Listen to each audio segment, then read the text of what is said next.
This is Chuck Rapp with Multiply, a podcast to provide a word of encouragement for village church planters and leaders. Today we continue our series on the leadership qualities of Nehemiah. There's so much we can learn and seek to follow from this man. A few weeks ago, we learned in chapter 2 how Nehemiah was a planful leader and how, upon his arrival in Jerusalem, he assessed the conditions of the walls.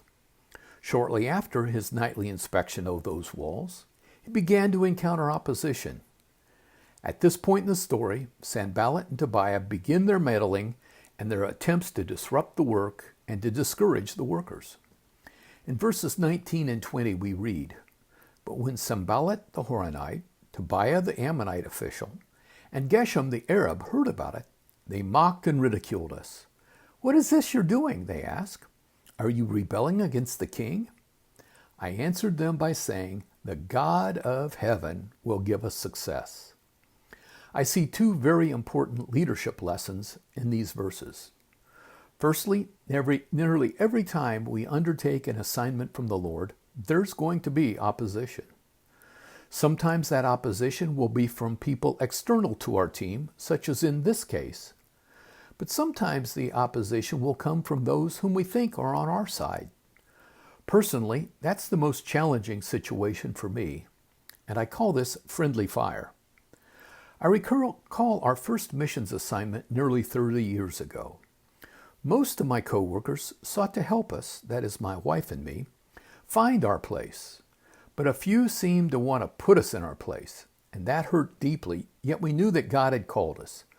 The point is, leaders must be ready for opposition. If the Lord has called us, we must be obedient and continue on.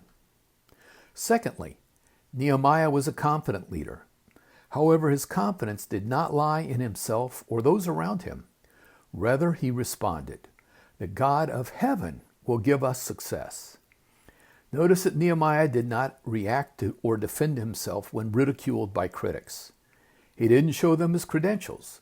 He didn't engage in a war of words. He avoided an angry response to those who opposed him. May we follow his example. David, in Psalm 20, verses 7 and 8, had this to say, "Some trust in chariots, some in horses, but we trust in the name of the Lord our God. They are brought to their knees and fall, but we rise up and stand firm." May we stand firm, stand confidently, because our trust is in the Lord. This has been a word of encouragement for village church planters and leaders.